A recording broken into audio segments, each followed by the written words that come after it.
Bandingin dua alat XRF Niton DXL dan juga Vanta GX. Kira-kira alat mana yang worth it untuk kita beli dan perbandingannya seperti apa? Yuk sama-sama kita bahas. Tonton video ini sampai habis ya.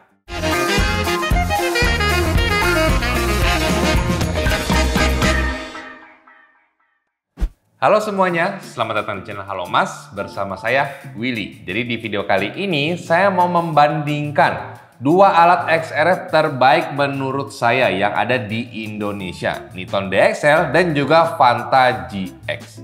Jadi di video kali ini saya mau khususin untuk perbandingannya aja ya, kelebihan dan juga kekurangannya. Untuk review detail masing-masing alat XRF ini, saya sudah bikin videonya, langsung klik aja linknya di deskripsi. Sekarang saya mau membandingkan antara Niton DXL dan juga Vanta GX ini. Mungkin kita mulai dari persamaannya dulu ya. Jadi seperti yang kita tahu, alat XRF itu tujuannya adalah untuk mengecek berapa kadar persentase emas yang terkandung di suatu sampel. Sampelnya itu bisa perhiasan emas, emas batangan, dan juga yang lain-lain. Tapi untuk pelaku emas seperti saya, pelaku usaha emas, karena alat ini ditujukan seperti orang-orang seperti saya, toko emas, pegadaian, dan juga yang terima-terima emas gitu, yang bengkel-bengkel emas gitu, yang membutuhkan keakuratan untuk menentukan berapa kadar emas di suatu sampel yang diuji. Maka hadirlah alat XRF ini. Bukan cuma emas saja sih, jadi ada beberapa logam lain. Cuman kalau misalnya seperti saya kan, dan kebanyakan yang beli alat XRF ini itu adalah mau ngecek berapa kadar emas yang ada di suatu sampel itu. Dengan cara memancarkan sinar X-ray dan membaca pantulannya. Kalau misalnya kita ngomongin persamaannya, ini sebenarnya sama aja, fungsinya itu sama-sama untuk mengecek kadar emas. Keakuratannya juga menurut saya kurang lebih sama. Tapi pasti tetap ada kelebihan dan juga kekurangan dari masing-masing alat ini. Nah, sekarang kita masuk ke kelebihan dari Niton DXL. Kita mulai dari kelebihan yang pertama dari Niton DXL. Untuk sampel-sampel emas atau perhiasan emas yang kadarnya di atas 98%, saya lebih pegang alat Niton DXL ini karena lebih akurat. Pengalaman saya ngetes cukim dan juga beberapa perhiasan emas yang kadar 98% pakai alat Vanta GX ini. Vanta GX cenderung rounding ke atas. Jadi untuk yang cukim ya, cukim kan biasanya kadarnya 99,2%. Nah, timbangan airnya SG-nya itu 1922, 1923 atau 1924 tuh. Nah, kalau misalnya kita cek pakai Vanta GX itu rounding ke atas. Kebacanya itu 99,99%. Tapi sedangkan kalau di Niton DXL ini itu lebih akurat. Jadi kalau misalnya 992 ya kebacanya 992 atau 995 ya kebacanya 99,5% sesuai dengan kadar emasnya. Kelebihan yang kedua, Niton DXL ini lebih banyak digunakan di toko emas dibandingkan dengan Vanta GX ini. Ya iyalah, kalau misalnya Vanta GX itu kan baru banget alatnya tahun 2023. Tapi kalau misalnya Niton DXL ini memang alat udah lama banget. Dan beberapa kali saya ke toko emas yang besar ya, ini memang mereka punya alat XRF Niton DXL ini. Jadi menurut saya pribadi, karena alat Niton DXL ini lebih banyak dipakai sama toko-toko emas atau juga sama tempat-tempat gadai, ini membuktikan bahwa kalau misalnya Niton DXL ini itu lebih reliable, lebih bisa diandalkan, dan juga testimonialnya itu lebih terjamin karena memang sudah banyak yang beli. Nah, tadi kita udah sama-sama bahas kelebihan dari Niton DXL. Sekarang supaya adil, saya mau jelasin kelebihan dari Vanta GX ini.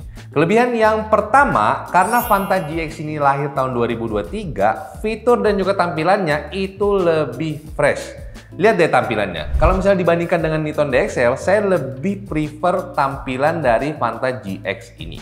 Terus juga fiturnya itu berlimpah, nggak cuman untuk alat XRF doang. Kita juga bisa colokin dongle Bluetooth untuk connect ke printer Bluetooth kita supaya untuk bisa kasih ke customer hasil printeran tanpa colok kabel ke alat XRF ini. Terus juga bisa pakai dongle WiFi sehingga hasil XRF-nya ini itu bisa kita konekin ke cloud dan kita bisa cek dari rumah. Alat ini sebenarnya ngecek apa aja sih hari ini. Terus juga ada kameranya di situ, ada fotonya ya. Nah, kalau misalnya kita ngomongin ini mungkin seperti BYD Seal yang fiturnya lebih canggih karena lebih baru. Sehingga kalau misalnya kita ngomongin fitur, kita ngomongin tampilan, saya lebih prefer Vantage GX. Kelebihan yang kedua yang menurut saya cukup krusial, harganya lebih murah. Nah, ini sebenarnya kalau misalnya kita ngomongin harga ya, jadi Tawada Graha sama Spectris Indonesia selaku dari distributor resminya di Indonesia untuk Vantage GX dan juga Niton DXL itu mereka nggak kasih net price-nya langsung. Makanya kalau misalnya kalian memang mau order, saya saranin untuk kontak langsung ke distributornya. Untuk yang Vantage GX ini ke Tawada Graha, untuk yang Niton DXL itu ke Spectris. Minta harga diskon karena barang ini itu pasti ada diskon. Nah, tapi setelah harga diskonnya itu lebih murah untuk Vantage GX ini. Jadi kalau misalnya kita cuman membandingkan antara alat XRF 1 dan alat XRF ini, menurut saya pribadi lebih worth it untuk misalnya kita beli ini karena harganya itu lebih murah, sehingga BEP-nya akan lebih cepat. Kesimpulannya, Bang, jadi sebenarnya alat XRF mana yang harus kita beli? Niton DXL atau Vantage GX? Kalau menurut saya pribadi, itu jawabannya tergantung sama kebutuhan kamu. Kalau misalnya kamu nggak butuh untuk ngecek kadar-kadar perhiasan emas atau emas batangan di atas kadar 98% dan juga kamu carinya yang murah, Vantage GX ini menjadi salah satu solusi karena harganya lebih murah, terus juga untuk kadar-kadar emas di bawah 98%, ini hasilnya cenderung sama aja. Tapi kalau misalnya kamu memang ngincer alat XRF yang memang benar-benar akurat, mau kadar berapapun itu, mau 98%, 99%, bahkan 99,2% atau 99,9%, kamu harus belinya yang ini. Tapi dengan catatan fiturnya yang kalah lengkap dan juga harganya yang lebih mahal. Jadi sebenarnya bagusan yang mana? Jawabannya itu tergantung sama kebutuhan kamu. Nah, jadi gimana guys? Setelah kalian nonton video ini, apakah menurut kalian mesin XRF ini wajib untuk kita beli? Atau menurut kalian kemahalan? Coba dong share pendapat kalian di kolom komentar. Oke guys, itu tadi video saya tentang perbandingan alat XRF Niton DXL dan juga Vantage GX. Share ke teman-teman kalian yang mungkin membutuhkan informasi ini. Jangan lupa like kalau kalian suka dengan video ini. Dan kita ketemu lagi di video selanjutnya.